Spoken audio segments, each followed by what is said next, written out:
présenter l'avion numéro 3. Donc, il a été fait par Clément Ader. Il est né en 1841 et il est mort en 1925.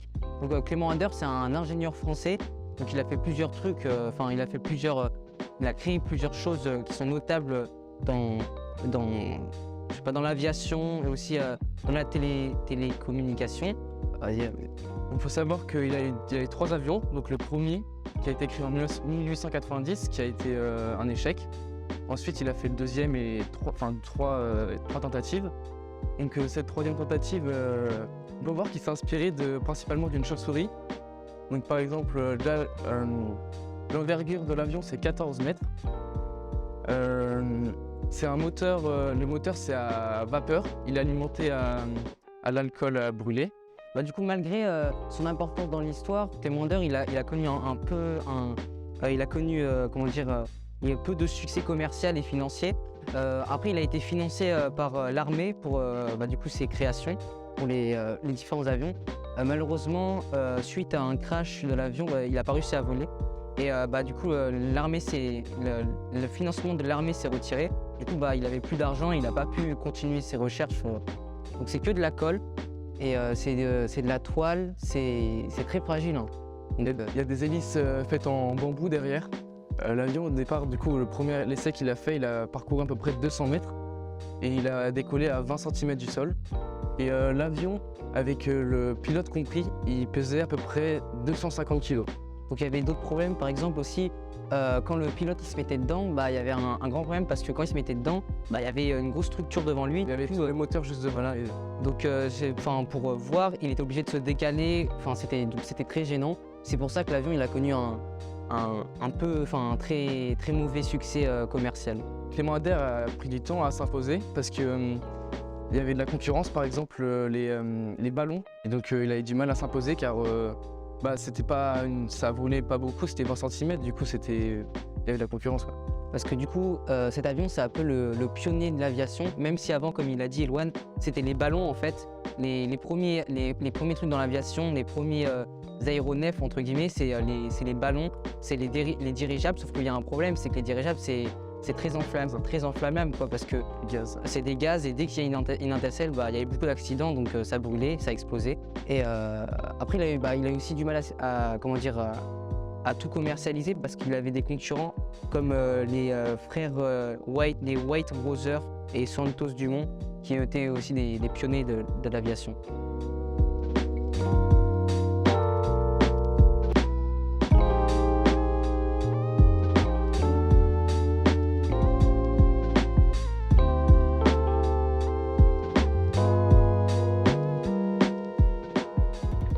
Donc nous allons vous présenter le bâtiment de la rue Rivoli, enfin les immeubles plus précisément, et surtout la rue Rivoli et son histoire. Donc la rue Rivoli principalement, elle a commencé à être construite en 1801 sous l'empire de Napoléon Ier.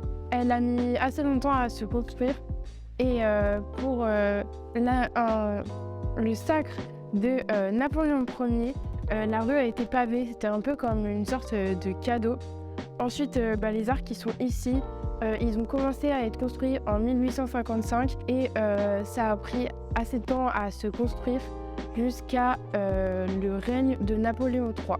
Je vous invite avec moi pour aller voir la carte de Paris. Donc juste ici, comme vous le voyez, nous avons l'ancienne carte de Paris et ses arrondissements. Il faut savoir que Paris, avant, possédait entre 0 et 10 arrondissements qui étaient numérotés de gauche à droite, comme ceci. Et les rues avant étaient très étroites et très sales, notamment qui pouvaient créer des maladies telles que le choléra, et ils n'avaient pas de bouche d'égout non plus.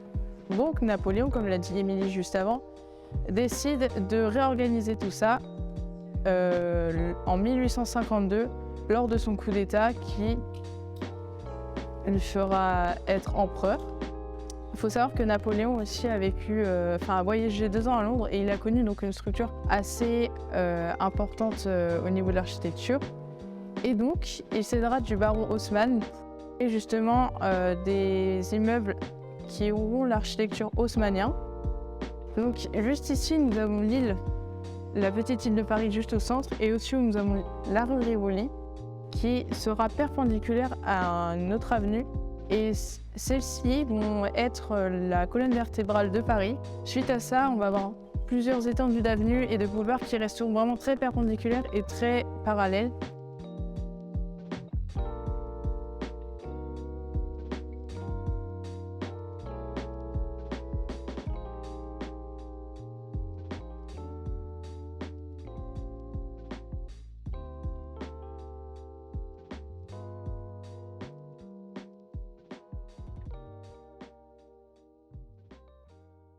Un peu avoir des ramifications après dans l'univers de la psychothérapie institutionnelle, des hôpitaux psychiatriques, et puis en même temps en passant par des souvenirs intimes, personnels, voilà. Vous verrez, le spectacle, il est construit, l'histoire, elle est multiple, en fait sous de multiples formes. Quoi dire d'autre ? Pas dévoiler trop. Non, mais peut-être on peut parler de la façon de travailler d'Isabelle sur les matériaux de départ. Voilà. Alors, le spectacle, quand il s'est construit, moi, j'ai pris le spectacle en cours de route. Par exemple, Isabelle et Johanna avaient fait tout un travail de documentation, en fait. De documentation sur des archives psychiatriques du 19e siècle, parce qu'elle voulait décaler la langue, que ce ne soit pas une langue d'aujourd'hui, s'entendre dire « Ah, je vais mal, je suis pas bien », avoir un langage un peu... elle voulait un langage un peu plus soutenu.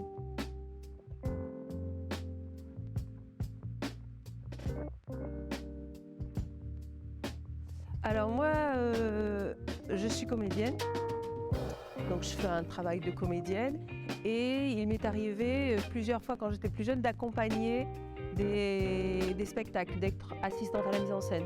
En fait, pour moi, être assistante à la mise en scène ou collaborateur à la mise en scène, c'est avoir un échange avec le metteur en scène pour lui poser des questions, des fois le mettre en difficulté pour que lui précise sa pensée. Après, donc j'ai fait plusieurs collaborations comme ça. Là, avec Isabelle, c'est la deuxième. La première, c'était il y a 2 ans ou 3 ans sur un spectacle sur Marguerite Duras. Et en fait, moi, j'ai pris le travail en cours. Donc, il y avait déjà des textes, des scènes constituées parce que c'était à partir d'interviews qui ont été données à Marguerite Duras ou que Marguerite Duras a fait avec diverses personnes. Ça peut être de la stripteaseuse au gardien de zoo, à l'homme politique, à des enfants. Et donc, il y avait tout un matériau et il fallait trouver le parcours d'Isabelle Lafont, qui est donc la metteur en scène, mais qui joue dans les spectacles et qui donc a besoin d'un regard extérieur. Parce que quand elle est sur scène, c'est beaucoup plus difficile d'avoir un regard extérieur. Donc en fait, moi je l'accompagne, je lui fais des retours sur son jeu d'actrice et puis sur ce que je vois aussi. Et puis ensuite, on discute. Et comme elle travaille beaucoup avec les comédiens, ils sont très interactifs, on va dire. Ils ne sont pas juste des exécutants, mais les spectacles se construisent en fait dans un aller-retour entre vraiment les comédiens, le metteur en scène et l'assistant qui est extérieur pour le coup, parce que là, elle a vraiment besoin. D'accord. Voilà.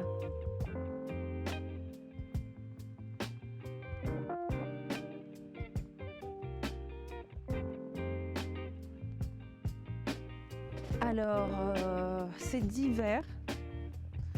C'est divers parce que moi j'ai commencé, j'avais 16 ans, donc maintenant j'en ai 52, donc j'en ai vu pas mal, mais c'est allé de spectacles de danse-théâtre par exemple, comme les spectacles de Pina Bausch, où là j'ai vraiment eu un choc parce que je voyais du théâtre dans l'endroit de la danse. Donc déjà ça m'a un peu surprise, et puis il y a eu des spectacles un peu plus politiques, comme le spectacle qui avait été fait sur Rwanda 94, où voilà, pour moi c'était un des premiers spectacles un peu politiques comme ça, où ça m'a posé beaucoup de questions parce qu'il y avait une partie un peu documentaire et fictionnelle aussi. Et aujourd'hui, par exemple, je pourrais parler d'un tout petit spectacle que j'ai vu qui s'appelle Les Hiboux, où en fait ça parle de la mort. D'accord. Et donc où les gens sont réunis comme ça en cercle, et il y a 3 musiciens qui mettent en jeu, comme ça ils prennent quelqu'un dans la salle, ils lui disent on va faire votre mort. Donc ils disent vous nous donnez des renseignements sur vous, et puis eux à partir de là ils font un petit peu comment on appelle ça, comme pour les enterrements en fait, on parle de la personne qui n'est pas là, c'est un métier en fait. Et puis à partir de là, je me suis sentie avec l'ensemble des personnes, c'était comme si on faisait groupe et si on était la même famille. Et ça m'a beaucoup bousculée. Voilà, mais après des spectacles, il y en a au spectacle de Mouchkine, les premiers spectacles que j'ai vus de Wajdi aussi, Mouawad, qui est le directeur du théâtre, où voilà, il y avait quelque chose qui m'avait saisi aussi.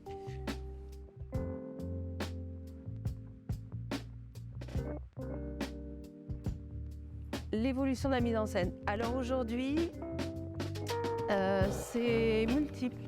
Parce que par exemple, entre le spectacle que vous allez voir ce soir et celui qui joue en bas dans la grande salle, que je n'ai pas vu, mais que Marie-Julie a vu, je pense qu'il y a vraiment une différence même de traitement scénique entre quelque chose qui en haut a des frontières qui bougent et en bas quelque chose qui est plus fixe en fait, qui est plus fixe, plus formel, où il y a de la vidéo, beaucoup de sons, enfin il y a un décor. Là vous verrez, le décor est vraiment succinct. Je vous dis rien, vous aurez la surprise.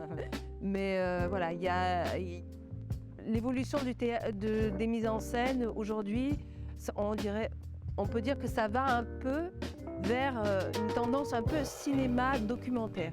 C'est-à-dire il y a de plus en plus de vidéos, il y a de plus en plus de sons, il y a de plus en plus de micros et de caméras qui prennent les acteurs sous des angles comme des gros plans. Ce qu'on n'a pas au théâtre, parce qu'en général, on voit les gens de loin. Et donc là, ça permet d'avoir sur des écrans des détails en fait, des acteurs. Donc c'est un rapport au théâtre qui change un petit peu, parce que vraiment, il y a l'arrivée de la vidéo qui d'ailleurs, parfois, prend un peu trop le pas sur le théâtre, on peut dire. Et puis le jeu qui est aussi plus... C'est pas naturaliste, mais du fait qu'il y ait des micros, il y a peut-être un petit peu moins besoin aujourd'hui de pousser la voix et d'avoir un jeu un peu plus ostentatoire en fait. Donc ça permet de vraiment parler assez bas, le fait d'être pris, et donc quelque chose de plus naturel et qui parfois touche plus les jeunes parce que vous vous dites « Ah bah lui, il parle comme moi ». Alors qu'avant, il y a une certaine forme de théâtre où on peut se dire vraiment « Alors là, c'est pas pour moi, c'est comme de l'opéra. » C'est ça. Voilà, des petits bémols. Voilà. Très bien, merci beaucoup.